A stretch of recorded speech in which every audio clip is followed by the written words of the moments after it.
Usually when you wake up in the morning, you have a pretty standard, predictable baseline. Right. You just want your coffee. Exactly. You want your coffee, maybe another 5 minutes of sleep, and you generally just want the day to proceed normally. Yeah, nothing crazy.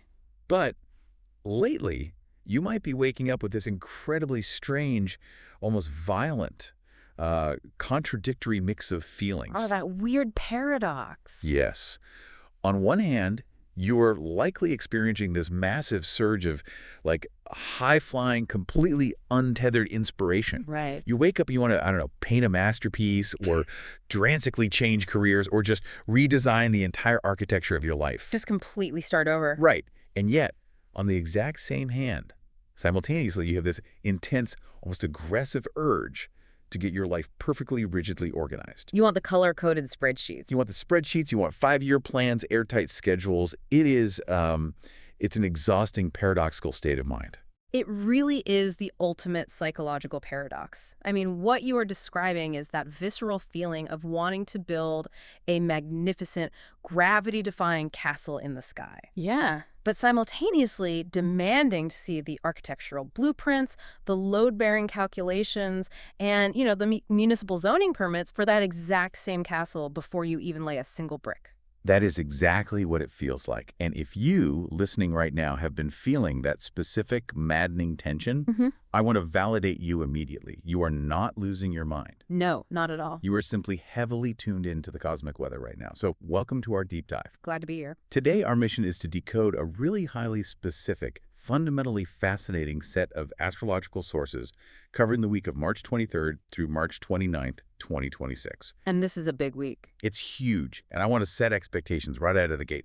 This is not your generic, back of the newspaper, you will have a good week, wear the color blue on Tuesday kind of overview. Right, we're going way deeper than that. Way deeper.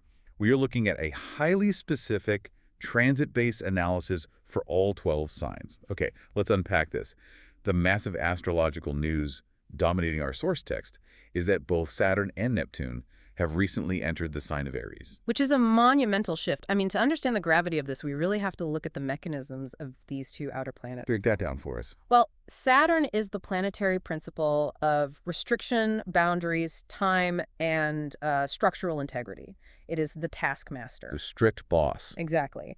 And Neptune, conversely, is the planetary principle of boundlessness, illusion, universal consciousness, and profound creative inspiration. So they are fundamental opposites. Completely. So to put that in a real-world analogy, it's basically like taking a strict, no-nonsense clipboard-carrying architect that's Saturn, right, and you pair that architect with a visionary, head-in-the-clouds, slightly eccentric artist, which is Neptune, and then you drop both of them into a high-octane, move fast and break things tech startup environment, because that startup is Aries. That is a perfect analogy, because Aries is cardinal fire. It is the absolute spark of initiation. Right. What's fascinating here is how this specific planetary alignment creates a highly energized, visionary, but deeply disciplined start to the astrological year. There's that tension again. Exactly. We are dealing with an overarching tension for this entire week. The universe is demanding that you dream incredibly big, tapping into that Neptunian well of inspiration. Okay. But it is simultaneously requiring you to build the actual heavy, ironclad scaffolding to support those dreams, which is the Saturnian mandate. It's basically a cosmic initiation. An initiation with a massive pile of homework. I love it. Basically, yeah. So here is our roadmap for today. We are going to explore the exact theme, the energetic vibe, and the actionable advice for each sign. Breaking it all down. And we're going to help you connect these cosmic mechanics to your actual everyday life. We'll look at how these massive transits trickle down into the mundane reality of our daily routines. Which is where it actually matters. Exactly. And we start naturally at the beginning of the wheel, diving into the spark of action and the absolute necessity of a retreat. Let's look at Aries. Right, so that's March 21st to April 19th. The theme for Aries this week is the architect of dreams. Architect of dreams, okay. Yeah, the text points out that with both Saturn and Neptune sitting right in their first house, this isn't just about Aries season or birthday celebrations. It's much heavier than that. Oh, absolutely. It's about a profound restructuring of legacy. They are the true epicenter of that dreamy but driven paradox we just outlined. Right, because the first house is the house of identity. Exactly. It's the physical body, the self-image, the way you literally interface with the world. Having two massive, slow-moving outer planets park themselves right on the ascendant is heavy. It's a fundamental restructuring of who Aries fundamentally believes they are. Wow. And the vibe for the week gets highly specific in the sources. They tell us that on the 25th, the moon in Gemini connects with Aries' ruling planet, Mars. Which is a very volatile combination. Yeah, so they are told to expect a flurry of emails or maybe a sudden short trip that sparks a massive business idea. The geometry there is critical to understand. The Gemini moon brings speed, data, and rapid-fire communication. And Mars provides the fire. Right. Mars provides that cardinal fire to ignite that data.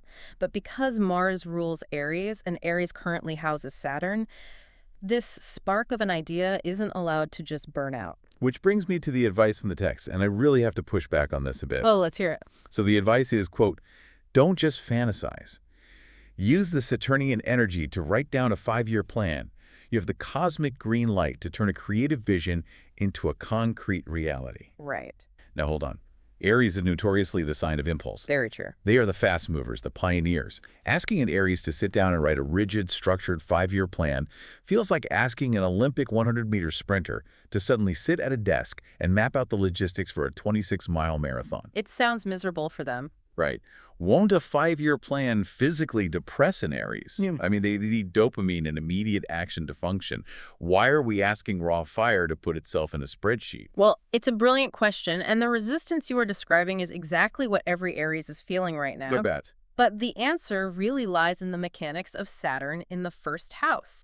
You're completely right. Aries naturally wants to sprint. They get an idea, they launch it immediately. And then they get bored. Exactly. They very frequently abandon it when the details get boring or the initial dopamine hit fades. But Saturn does not care about the sprint. Saturn is the marathon. Right. Saturn is the planet of endurance. It only cares about what lasts. But doesn't that fundamentally crush the Aries spirit? Like, if you force a fire to burn slowly, doesn't it just smolder out? Not if you build an engine around it. Okay, an engine. Yeah, think of raw Aries fire like a bonfire. It's beautiful, it's hot, but it burns through its fuel quickly and the heat just dissipates into the air. Yeah, it's gone in an hour. Exactly. Saturn is coming in and saying, we are going to take that exact same fire, but we are going to contain it inside a combustion engine. Oh, wow. It is giving Aries the cosmic green light to act, which satisfies their need for initiation, but it's demanding structural containment. So that flurry of emails or that short trip on the 25th. To a typical Aries, that's just a fun, chaotic Tuesday. But with Saturn in the first house, that email isn't just noise. It is the raw material for a concrete legacy. So they have to capture it. If Aries doesn't write down the 5-year plan, that massive business idea will just evaporate like smoke. Saturn forces the smoke into the engine so it can actually propel a vehicle forward. So it's about capturing the lightning in a bottle.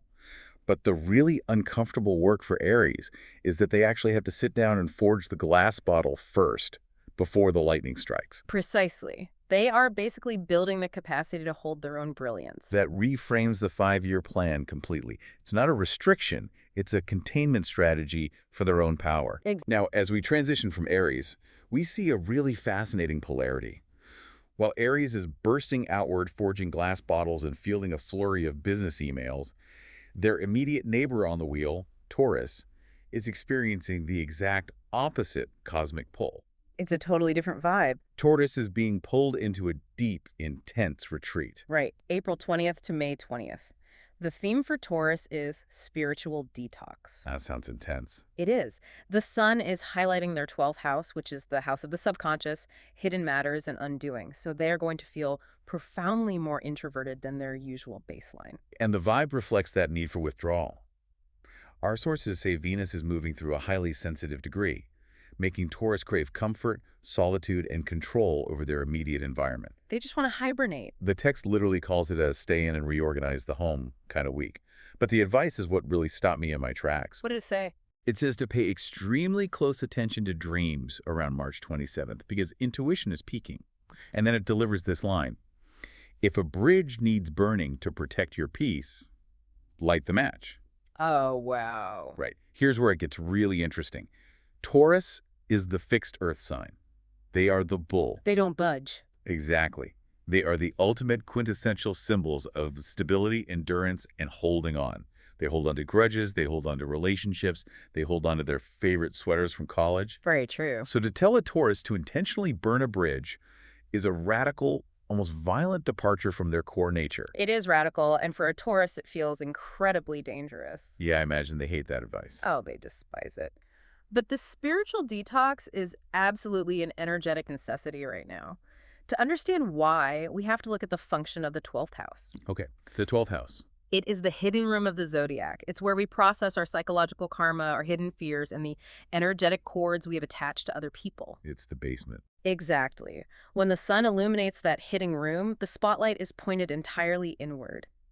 You mentioned reorganizing the physical home. Yeah, cleaning up. For Taurus, as an earth sign, their physical environment is deeply, inextricably tied to their internal mental state. So cleaning the house is actually cleaning their brain. Yes. By reorganizing their living room, cleaning out their closets, scrubbing their kitchen baseboards, they are subconsciously engaging in the physical manifestation of clearing mental space. So the physical cleaning is basically a warm-up exercise for the psychological cleaning. Exactly. But it's not just physical clutter they are dealing with. The 12th house sun brings up subconscious attachments that have severely overstayed their welcome. And that's where the dreams come in. Right. Those dreams on the 27th, they aren't just random neurological static from eating late at night. They are going to act as a highly specific diagnostic tool. Like an MRI for the soul. Beautifully put. The dreams will bypass the logical mind and show Taurus exactly which relationships, habits, or situations are actively siphoning their energy and disrupting their peace. And you're right, a Taurus absolutely hates to let go. Their instinct is to weather the storm and just maintain the connection. To just endure it. But right now, maintaining a toxic or draining connection costs them far too much energetic currency. Lighting the match isn't an act of malice or impulsivity, is it? Not at all. It's an act of deep, necessary self-preservation. They are burning the bridge so the invading army can't cross it and raid their sanctuary anymore. Oh, that is a powerful image. Burning the bridge to protect the fortress. It's defensive fire, not offensive fire. Exactly. And what's fascinating is how these energies dovetail. If Taurus is staying safely inside their newly protected fortress, reorganizing their inner world, our next sign is outside, running around the village square. Talking to absolutely everyone. Shaking hands, gathering the social capital that will fuel the next phase of the Zodiac. We move to Gemini. Right. May 21st to June 20th. The theme for Gemini is networking goldmine. Which is basically their favorite thing. Oh, they love it. Midweek, the moon enters their sign, which just supercharges their already legendary mutable air communication skills. Plus, Jupiter is heavily influencing their social sectors, making them the absolute VIP of every room they walk into. The text says collaborative projects are highly favored. Like if you are a Gemini and you've been looking for a business partner, or maybe just trying to find your specific intellectual tribe, March 26th is marked as your absolute power day. That's the day to circle on the calendar. But the advice comes with a very stern warning. It says, avoid shiny object syndrome. You have 100 ideas. Pick the top 3 and give them your full focus. Which is so hard for them. It really is. It feels to me like a Gemini this week is a kid who has been locked inside a massive intellectual candy store after hours. Just running wild. Yeah. Every single project, every conversation, every new acquaintance looks delicious and vital. But if they try to consume it all, it leads to an inevitable, terrible crash. They need a strict shopping list. That analogy hits the nail on the head. And if we look at the mechanics of why this overwhelm is happening, it connects right back to the overarching Saturn influence we established at the beginning of the deep dive. Okay, bring Saturn back into it. So Jupiter is the planetary principle of expansion, abundance, and luck.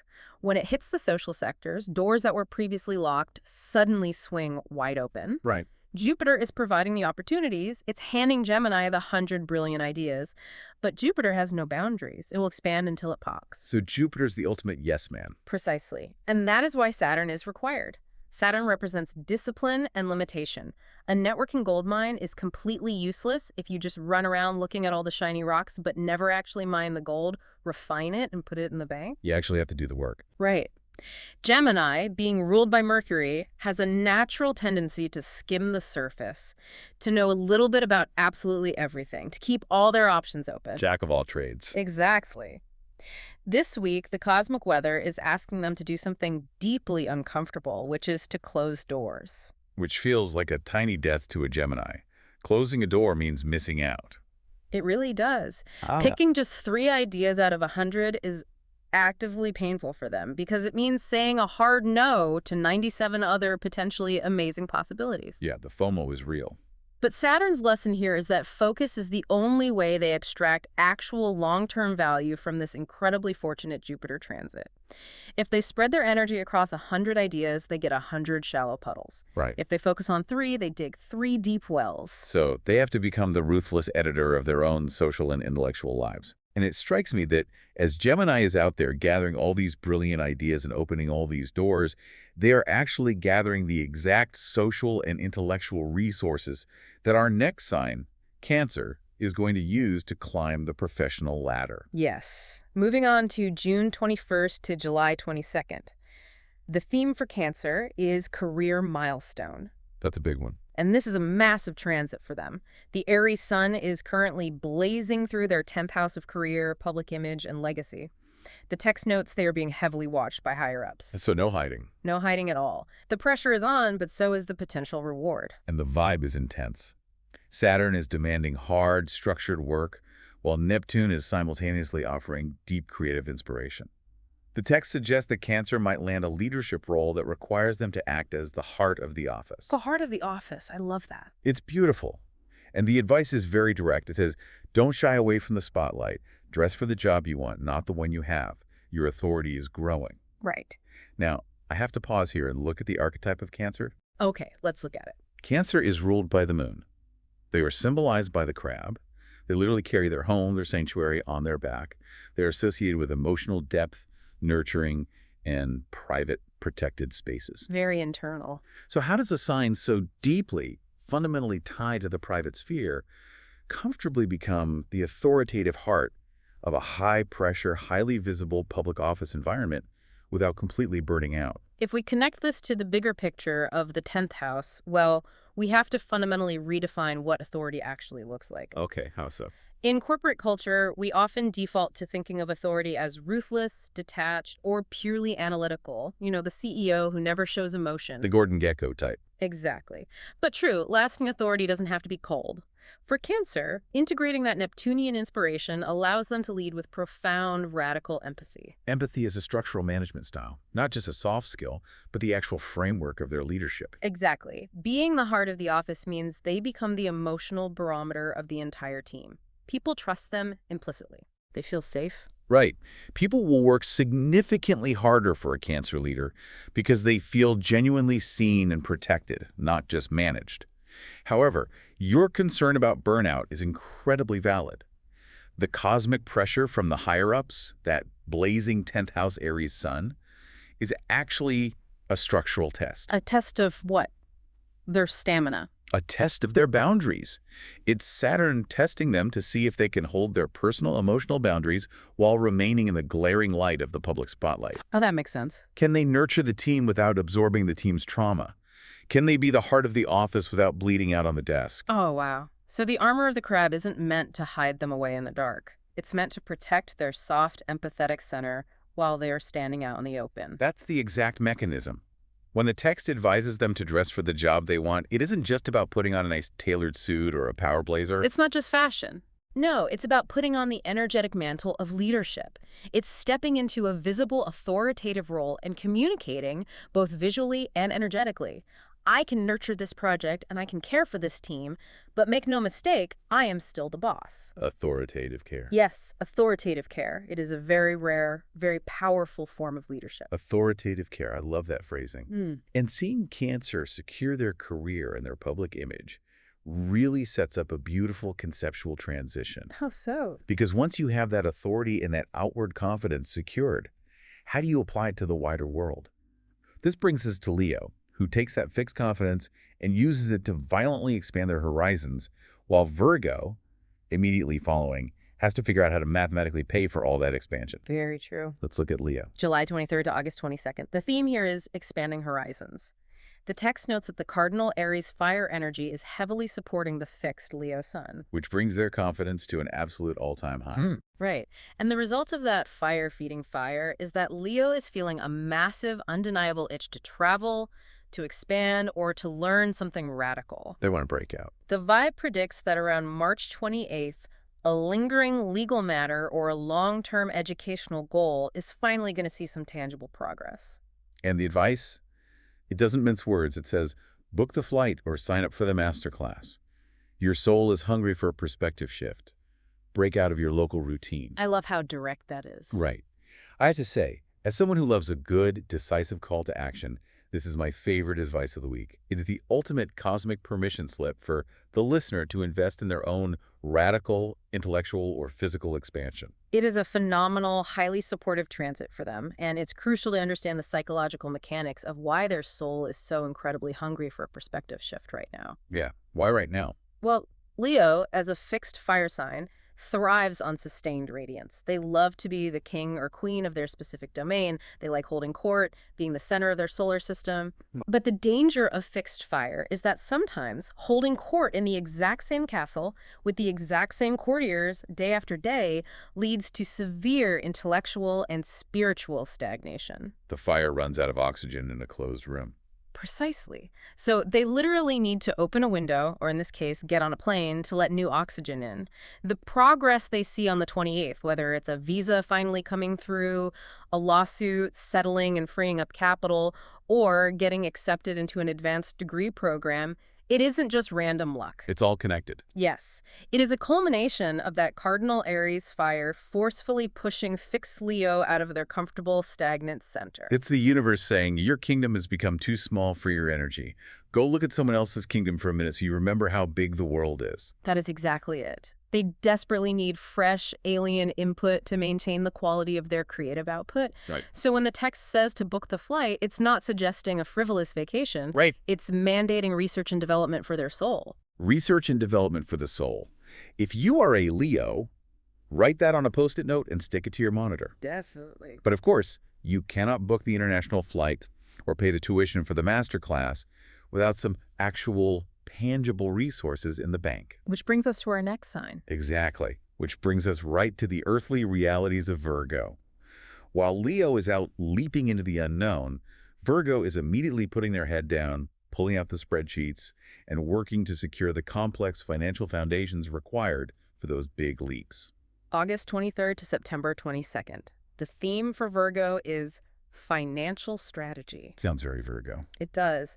The focus this week is intensely on other people's money. We're talking investments, debts, taxes, and shared resources. The text mentions there is a highly serious tone to conversations regarding taxes or perhaps an inheritance, but here is the massive curveball in the reading. What is it? It says, however, Neptune's influence suggests a miracle or an unexpected gift could ease a financial burden. A miracle? Yeah, and then the actionable advice is to rigorously audit your subscriptions and joint accounts, because a small leak in finances could be fixed easily if you stay meticulously organized. Right.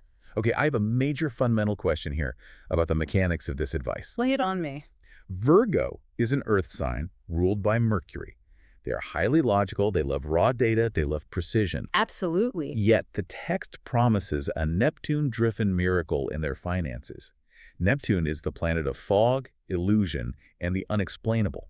How does a logical, grounded, data-driven person actually plan for a miracle? It seems like a total contradiction in terms. It absolutely seems contradictory until you look at how energetic currents flow in astrology. You're right, Virgo thrives on logic, tangible data, and precision. Yes. And Neptune is the planet of the dissolving boundary, the ethereal, the miraculous, the things that cannot be quantified on a ledger. They are polar opposites in the cosmic ecosystem. Complete opposite. But here is the secret of this transit. The miracle does not negate the need for the rigorous audit. In fact, the miracle actively requires and rewards the audit. Wait, walk me through the mechanics of that. How does looking at a spreadsheet trigger a miracle? By doing the mundane, earthly work, you create the container for the ethereal energy. When Virgo sits down, opens their bank statements, and goes line by line, finding that $12.99 subscription they haven't used since 2024, or realizing they are being overcharged on a joint utility bill. They are finding the leaks. Yes. They are taking active control of their material resources. They are fixing the small energetic leaks. In doing so, they are clearing out the psychological and energetic static surrounding their money. So it's about signaling readiness. Exactly. They are demonstrating to the universe via Saturnian discipline that they are highly responsible stewards of their resources. Okay, let me see if I've got this conceptualized correctly. It's like if you decide to completely clean out your dirty, cluttered garage, you sweep the floors, you organize the tools on the shelves, you throw away the garbage, you aren't doing it because you know for a fact that someone is going to gift you a pristine vintage sports car tomorrow. Right, you're just cleaning. You're doing it simply to have a clean, functional garage. But if the universe does decide to drop that vintage sports car in your lap, you actually have a cleared out space to park it. That is a perfect structural analogy. If the garage is full of junk, if the finances are leaking from a dozen neglected subscriptions and ignored debts, the miracle has nowhere to safely land. It just crashes into the clutter. If the unexpected gift arrives, it just gets instantly swallowed up by the chaos of the debt and the disorganization. The logic prepares the ground for the magic. Virgo does the math so that Neptune can deliver the miracle. The logic prepares the ground for the magic. That is such a comforting thought for anyone who feels bogged down by the mundane tasks of life. You are literally clearing the runway. We are moving right along into our next conceptual grouping. We've dealt with outward expansion, travel, and material wealth. Now, the cosmic energy pivots sharply inward again. Going deep. It looks at the intimate structural mechanics of how we relate to other people, which brings us to Libra, and how we treat our own physical bodies, which will be Scorpio. Let's start with the relational structures of Libra. September 23rd to October 22nd. The theme is relationship reality check. Uh-oh. And the astrological setup here is incredibly intense. The Sun, Saturn, and Neptune are all clustered together, sitting directly in Libra's opposite sign, which is Aries. So they are staring right at Libra. Yes. To understand the weight of this, we have to look at planetary oppositions. When planets are in your opposite sign, they are transiting your 7th house. What does the 7th house govern? This is the house of committed partnerships, marriages, long-term business contracts, and open enemies. It is the house of the other. So the text says relationships are under a massive cosmic microscope right now. Libra is being forced to learn how to balance me versus us. Which is their eternal struggle. Exactly. Someone in their life might suddenly demand significantly more commitment from them. Or, alternatively, Libra might realize a very specific, rigid boundary needs to be set. And the advice is unyielding. Let's hear it. It says, honesty is your best policy. Don't people please it just to keep the peace. True harmony requires truth. This raises an incredibly important philosophical question about the fundamental nature of harmony, which is Libra's domain.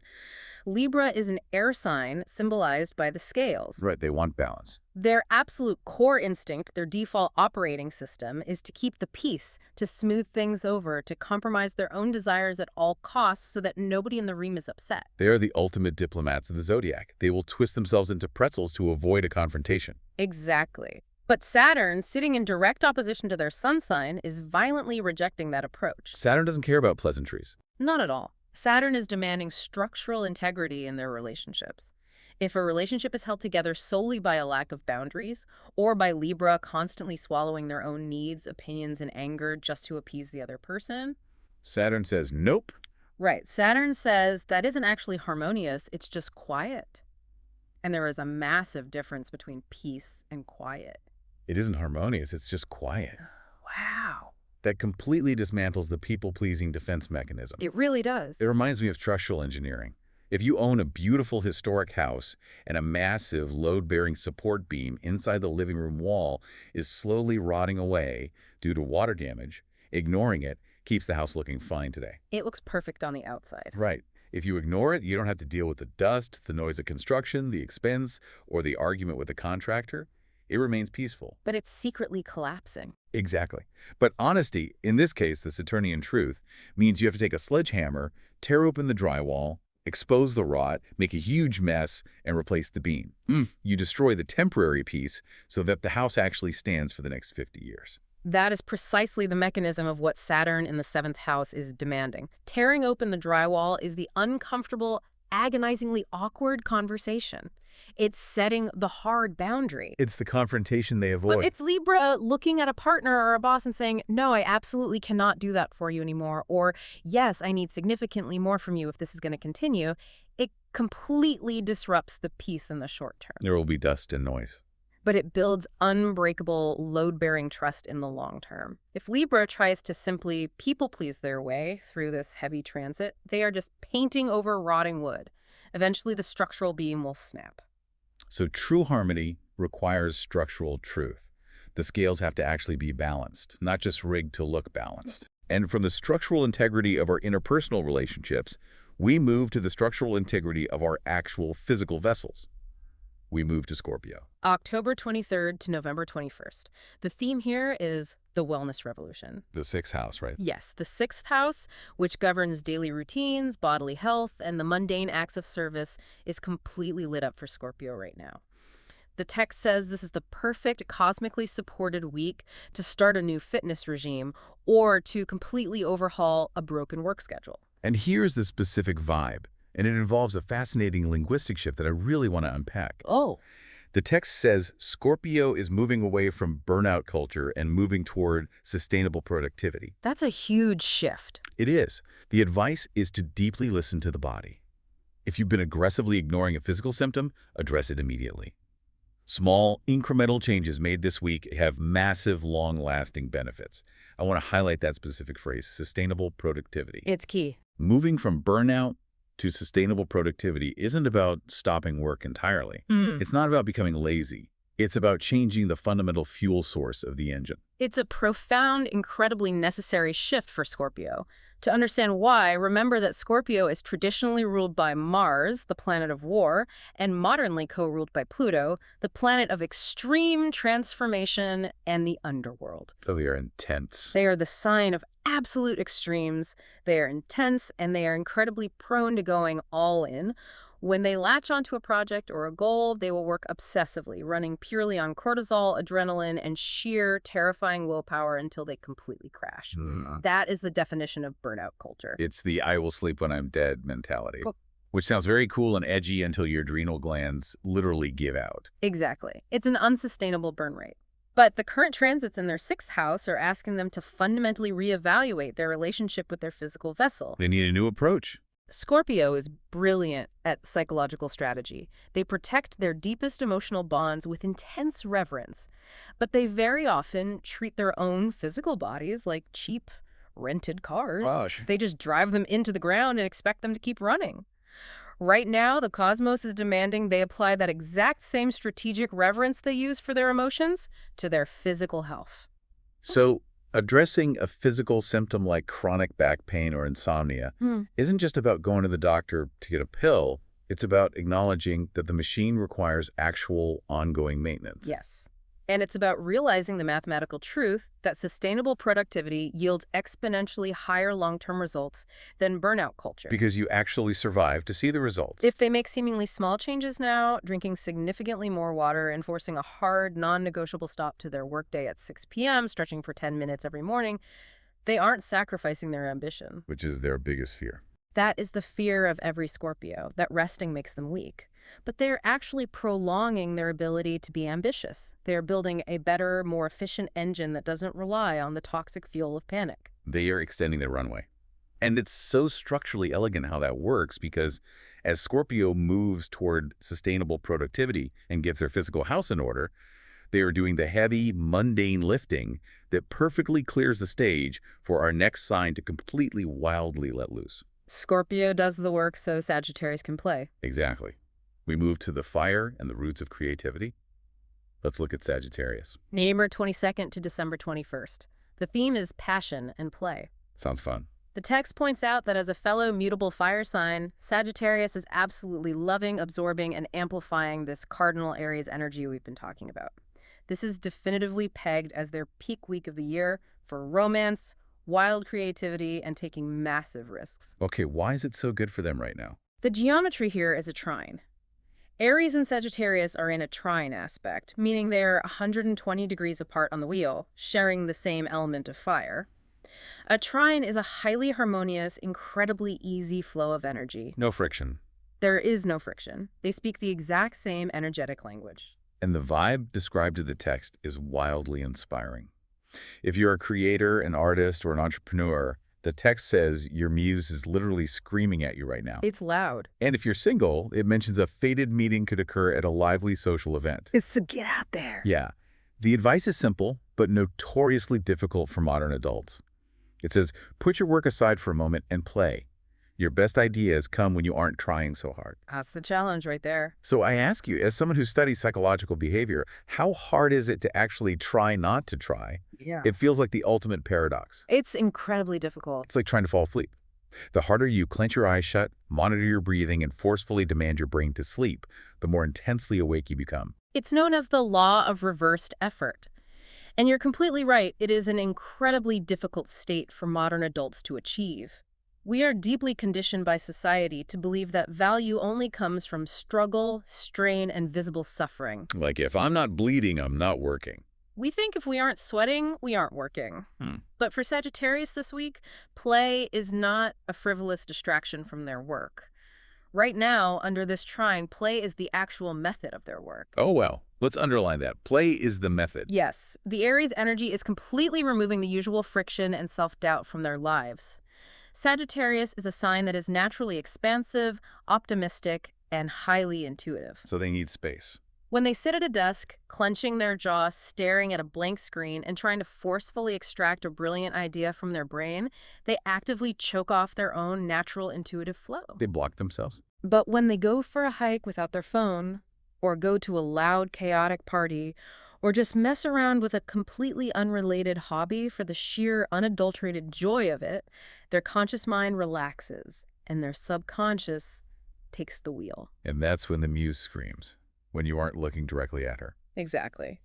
The fated romantic meeting, or the brilliant million-dollar creative breakthrough, happens entirely in the negative space of their life. It happens when they are relaxed enough to actually receive the downloaded information. So you just have to let go. By stepping away from the grindstone, they stop trying to force the fire, and they allow their natural spark to catch the wind. So for Sagittarius, the cosmic homework assignment is literally just to go have fun and trust that the work will happen in the background. Pretty good homework. I think every other sign can be a little jealous of that transit. But of course, all that fiery, expansive, boundless energy needs a container. If fire expands indefinitely without a container, it just burns the whole house down. Which brings us to the master builder. Right. Which forces our next sign, Capricorn, to step up and play the role of the master builder. December 22nd to January 19th. The theme for Capricorn is rooting down. Rooting down. Okay. The focus shifts entirely away from the public sphere and moves to the home and family life. The text says they might be seriously considering a physical move, a major home renovation, or dealing with a highly significant long-term family matter. So it's all about the home base.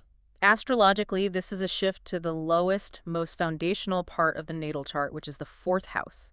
The fourth house represents our roots, our ancestry, our psychological safety, and our literal physical dwelling. It is the bedrock. And the vibe poses a very direct, challenging question from their ruling planet. It says, your ruler, Saturn, is asking you to build a firmer foundation. Yeah. Is your home a sanctuary or a source of stress? That's a heavy question. It is. And the advice follows. It says, it's okay to say no to late nights at the office in order to spend time with loved ones. Yeah. Reconnecting with your roots will actually recharge your battery. Now, I have to push back a little here because we know the archetype of Capricorn. They are the workaholics. They are the quintessential, unapologetic workaholic of the Zodiac.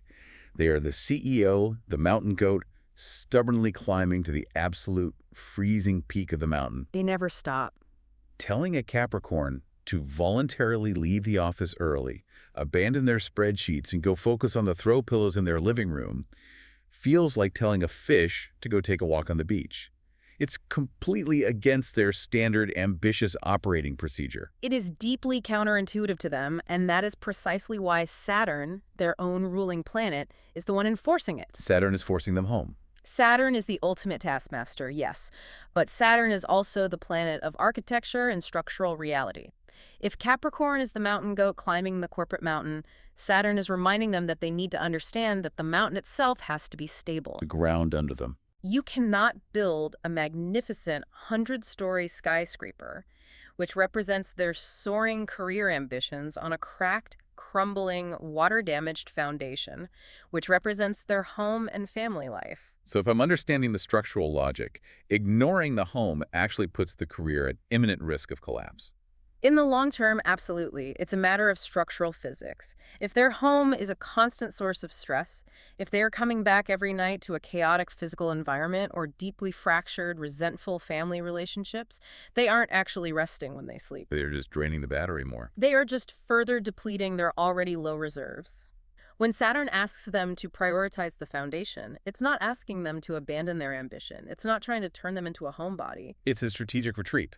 It's explaining that structural maintenance of the base is part of the job of building the tower. Reconnecting with roots isn't slacking off. It's pouring the concrete footing.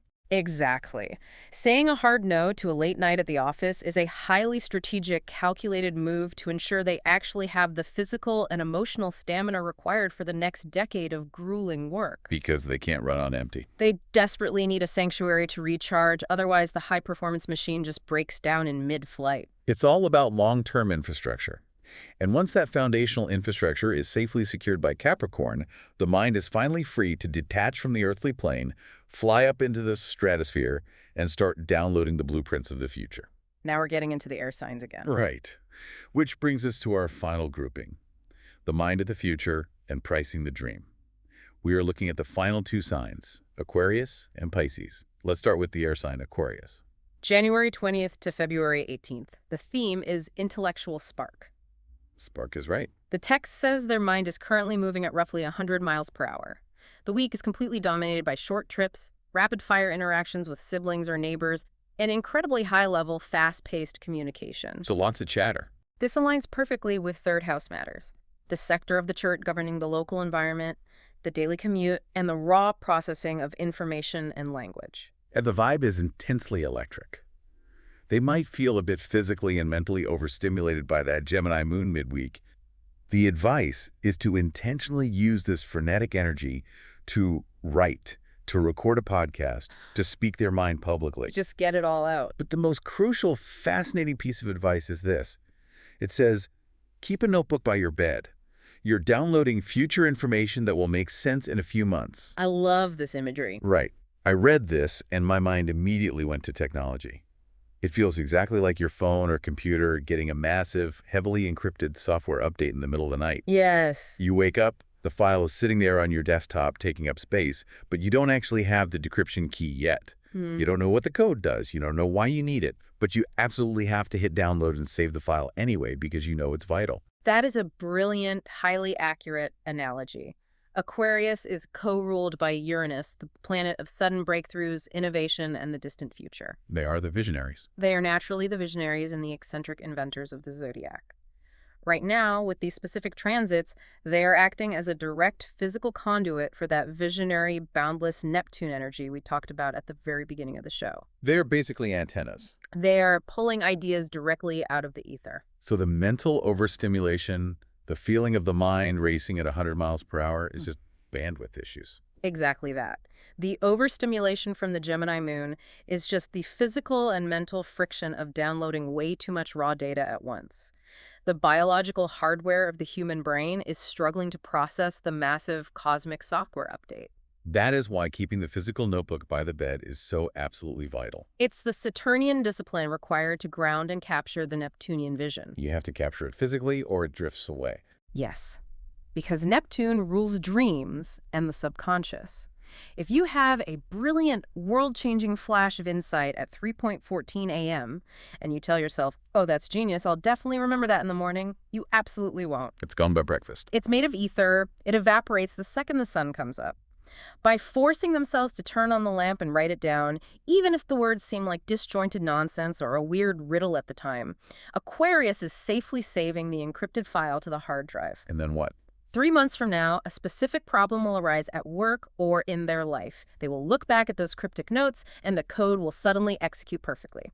The riddle will make complete practical sense. I love that concept. The notebook is the hard drive, keep it safe, write down the code. And finally, we arrive at the very end of the Zodiac wheel. The last sign. From the ethereal, detached, highly intellectual mind of Aquarius, we land on the ultimate realization of emotional, material, and creative worth. We arrive at the waters of Pisces. February 19th to March 20th, the final sign. The theme here is value and worth. That's a serious theme for Pisces. It is. Pisces' modern ruling planet, Neptune, along with the strict taskmaster Saturn, are both sitting in their second house of finances. The text is very clear, almost blunt. It is time to get incredibly real about your worth. So it's about money. The second house is a foundational earth house. It rules our personal resources, our liquid income, our physical possessions, and fundamentally our self-esteem. It dictates what we value and exactly how we value ourselves in the marketplace of life. The vibe indicates a massive tectonic transition in how Pisces operates. Pisces is moving away from dreaming about wealth to actively mathematically structuring wealth. Big difference. The text says an opportunity is appearing to monetize a hidden or previously undervalued talent. And the advice is perhaps the most empowering, spine-straightening sentence in the entire document. Let's hear the final advice. It says, know your price. Don't let others devalue your creative contributions. It's time to charge what you are actually worth. This is a profound paradigm-shifting transit for Pisces, and to understand why it's so difficult for them, let's look at their core nature. Pisces is a mutable water sign symbolized by two fish swimming in opposite directions, connected by a thread. They are very fluid. They are deeply, overwhelmingly empathetic, highly creative, and profoundly spiritually connected to the collective unconscious. Because of this, they are normally completely content to give their art, their time, or their intense emotional labor away for entirely free. Right, because they just want to help. They simply want to help ease the suffering of the world, or because they view their talents as a free gift from the universe that shouldn't be commodified. They are often the beautiful, bleeding heart martyrs of the Zodiac. They will drain their own bank accounts to help a friend. They absolutely can be. But right now, strict boundary-enforcing Saturn is sitting heavily in their house of money and self-worth. Saturn is looking at their tendency to give everything away, and Saturn is literally handing Pisces a cosmic invoice pad. The cosmic invoice pad, yes. I want to drive this point home with a hammer. For anyone listening right now, if you are a Pisces, or if you have heavy Pisces placements in your chart, it is time to forcefully stop apologizing for the value of your creative work. It really is. It is so incredibly easy for a mutable water sign to say, oh, it's just a little painting I did in an hour, or it's just a little advice, I'm happy to listen. No, structuring wealth means taking the beautiful, ethereal, unquantifiable things you create, your art, your empathy, your vision, and putting a hard, uncompromising mathematical price tag on them. And crucially, it means being entirely willing to walk away if a client, a friend, or an employer refuses to pay that price. Don't back down.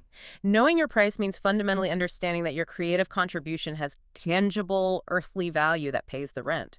Saturn demands that you treat your own gifts with rigorous respect, and part of that respect is demanding fair, equitable compensation from the material world. It's grounding it. It's the ultimate grounding of spiritual energy into material reality. If you don't charge for it, the world won't value it. And what an incredibly powerful way to bring our entire journey through the Zodiac to a close. Think about the arc we just traveled. It's quite a journey. We have gone from the raw fire of Aries, mapping out a 5-year legacy plan, all the way to the deep waters of Pisces, finally, unapologetically charging their actual mathematical worth. It's an incredible spectrum of human experience. It really is. And if we look at the entire deep dive, zooming out and synthesizing all 12 signs, the underlying current, the thesis statement of the week, is unmistakable. What's the bottom line? The universe, channeling through Neptune, is offering profound, unprecedented, boundary-dissolving inspiration. It is handing out brilliant ideas, deep empathy, and wild dreams. But the universe, simultaneously channeling through Saturn, is absolutely rigidly demanding that we build the practical, heavy-duty, real-world systems to actually house that inspiration. You can't just have the dream anymore. The era of just dreaming is over. You have to do the painful, mundane paperwork for the dream. Exactly. You have to forge the bottle before you can catch the lightning. And this brings us right back to you, the listener. We've talked about a lot of cosmic mechanics today, but it all trickles down to your daily choices. Every single day. Whether your specific cosmic homework this week is to sit down and rigorously audit your bank subscriptions like Virgo, or to finally strike a match and burn a toxic bridge to protect your mental peace like Taurus, or to just forcefully stop trying so hard and go play like Sagittarius. The message is clear. The core message remains exactly the same. The time for passive, idle dreaming is over. The blueprint is sitting right there in your hands. The tools are available, the cosmic weather is providing the raw materials. You just have to make the conscious choice to pick them up and start building. Precisely. And so, as we wrap up this deep dive, I want to leave you with one final provocative thought to mull over as you go about your week. A little homework. Our source text explicitly mentioned that this specific window of time, March 23rd to March 29th, marks the start of the astrological year. It is the reset button. Day one. If the heavy paradoxical energies of Saturn and Neptune are crashing together right now to force you to finally become the master architect of your own dreams, consider this.